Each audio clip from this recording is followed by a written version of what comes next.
So I woke up this morning with a heaviness on my heart. Today's Tuesday before Father's Day. I didn't realize what the heaviness was about. I thought it was the dusty gentleman that I walked away from as far as a air quote relationship. And in all honesty, that's when I realized it had nothing to do with that poo poo booty man, but everything to do with my dad's. And I met a gentleman today. Cool white boy. Cool. The white boy was so cool. He reminded me of the spirit, and that's when the spirit of my dad, and that's when I realized, like maybe earlier in the day, that the sadness that you were feeling, that might have had that didn't have anything to do with my reality. My reality was that Father's Day is approaching, and I am a fatherless child.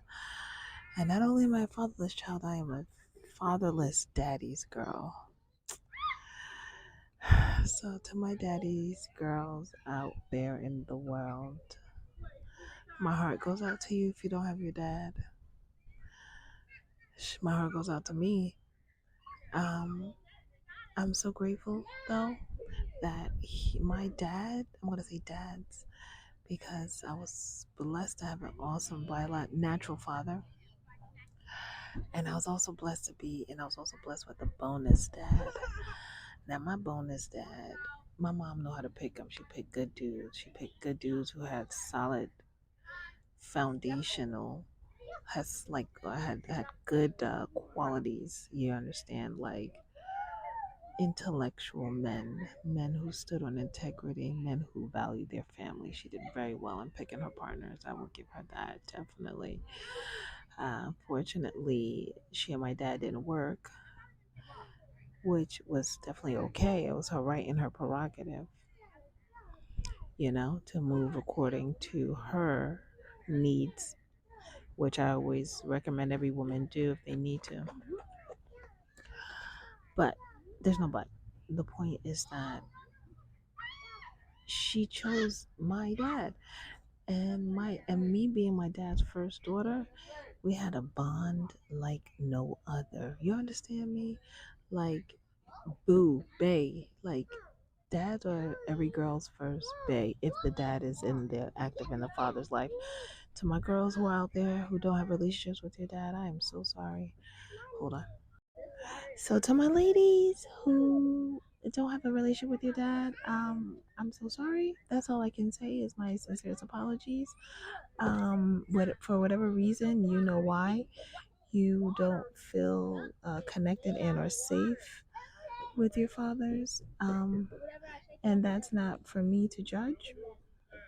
That's not my walk. That's not the cards that I was dealt. But I definitely want to just shout y'all out too, because your dads are probably still alive, and you probably still don't even care to acknowledge them. And for that, I'm sure that the fathers that are still alive, they have to live with that. They have to live with that. But you do whatever it is that you need to do, as far as self-preservation. I'm always going to put self-preservation first, and we let God handle the rest. And for the girls whose dads weren't in their life and the fathers are no longer on this earth, a double prayer goes out to you, because there's a father wound there, and now there's no father there as well. So I hope you're receiving support. I hope you are acknowledging that um, wound that has been placed on you, and I hope you're not taking it out on the gentlemen that are in your life, because I know that sometimes people can do that. They can take out those wounds on their partners. Usually, the partners are the ones who feel it, like so similar to men who have mother wounds, their partners see that, and vice versa with women who have dad wounds, their partners see that as well. So my prayers go to you, and then the men who had the men whose fathers was their East Coon, and their father is not here anymore. You know what? At least you had the relationship with your dad, because there's a lot of men out here who didn't have any relationships with your dad. So cherish those moments. I was speaking to a gentleman today, which you all will probably hear later on in the podcast. Probably this week. I may hold off on part two of Convos with Jason, and then and roll out that clip of today's audio when I get when I get a chance.